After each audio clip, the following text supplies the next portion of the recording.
Essence in California, atheism is more prevalent than we really know because we only identify people as atheist when they have stated their lack of belief out loud. Okay. Essence. Hi. What's on your mind? Hey, Essence. Hey, Darante. How you doing? Doing good, doing good. After listening to those calls, I've kind of had to readjust. I wasn't banking on the fact that someone might actually believe, the people who believe the Bible is actually real, like scientific, historic data. Yeah. Yeah, it is kind of crazy. But I brought you on because I wanted to sort of get your opinion on something I heard. Someone has asked in the past, like, when will there be a atheist head of state, like an atheist president or prime minister? Because every country pretty much, save for a few, it tends to be kind of a prerequisite, as Darante mentioned earlier, that you have to be religious in some way to be the head of state. Right. And our response is, no, there's probably been an atheist president. We just don't know it. Don't know it. Yep. Right. So, and that's exactly my position. Like, I was thinking that when Darante said that earlier, I said, wait, no, we don't really know, because all you have to do is say you're a Christian, and you're a Christian. You don't have to actually believe in the God. So we could have had numerous atheist presidents, and, but because we don't require any kind of, evidence, the idea system takes everything upon faith. Nothing needs to be. Oh, hello? Uh-oh, did we lose you? Did we lose your Essence? I think we may have lost the line's still open, but I can't hear you.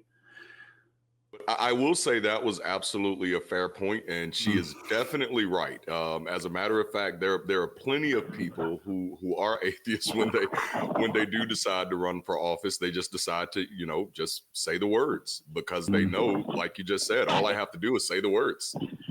Hello? I mean, are you still? Can you hear me? Yes, we hear you now. Oh, okay. But yeah, even just as recent, the former president, current convicted felon, he only needed to state that he's Christian and hold the Bible upside down, and he was accepted to be Christian. Yeah, well, anyone we can't really make comment on individual political figures, but like the use of faith as a tool for politicking on any side of the spectrum is something that we want to discourage.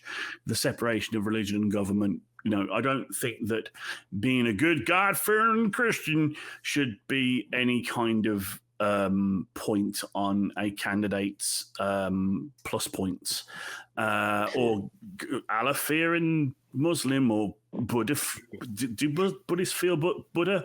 We'll have to ask Richard about that.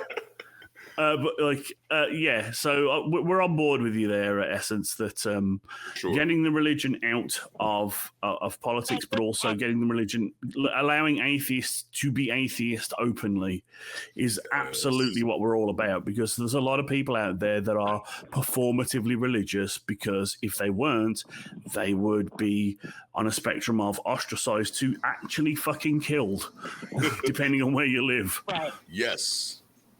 But what brought me to that idea is like a back and forth I've been having with someone who asked atheists what their reasons for leaving religion was. And in that, I just thought about the idea of how when I was a Christian, there were a lot of things I didn't believe. And that's what happened to me, where I was confronted with, do I actually believe this, or do I believe it because I'm afraid of what will happen if I don't believe it? And do I believe that those are the same things? Like, did I actually believe it? Is that real belief if I'm only doing it to go along with something? And I did that for a very long time.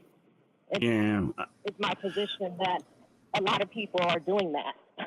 And it's understandable to do so, and I'm hoping you don't feel any guilt or shame for doing that, because societal pressure is a thing. definitely felt more pressure doing it because it just felt unnatural. You know, I felt like I was lying to myself. And that's what bothers me the most, the disingenuousness of it. And that just goes against my nature, you know. And so I think what I'm finding whenever these conversations come up is there's a lack of honesty. And oftentimes it's a lack of awareness of that lack of honesty, where one doesn't even know that they're lying to themselves, let alone out loud. So it's like you just can't communicate. So I'm trying to find ways to communicate with people who aren't honest about how they feel about it themselves, because they're afraid of saying things out loud, or, you know, there's blasphemy and all these triggering things that they're not allowed to do or think. Because that's an aspect of a lot of religions, is like, these are things you can't say, these are things you shouldn't say, these are things that you are bad for saying or thinking. But before we let you go, do you feel you're in a better place now? Are you feeling kind of comfortable in yourself as an atheist? Oh, definitely. I mean, having been on both sides, I felt the whole, you know, at 45 years old, I felt the most free to love and, you know, like authentically. Like, even I have a husband and he's a theist and very devout. I have more love for him now because I can see the flaws in him are just the flaws, not the failure of him as a Christian man. Not this book that says that you have to be X, Y, and Z. If he's ever questioning, you might want to point him to organisations like Recovering from Religion and the Secular Therapy Project, that kind of thing. A lot. Yeah. I wish.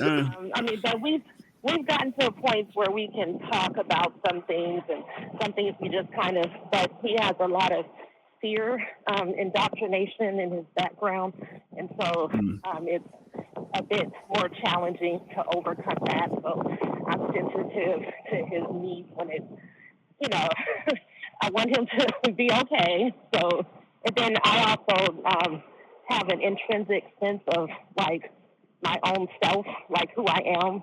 Like, I didn't feel like my being depended upon my belief. And so losing that belief wasn't a loss for me, whereas others hold on to their belief as a sense of their identity, and losing that is a bit more traumatic. And so, everyone has their own journey their own journey to walk. So I'm glad you found your way to a sort of more authentic you, and thank you very much for calling in. We appreciate it. So thanks for calling in. I would ask them to give you guys strength and endurance to get through these calls. We could use it, but have an awesome day.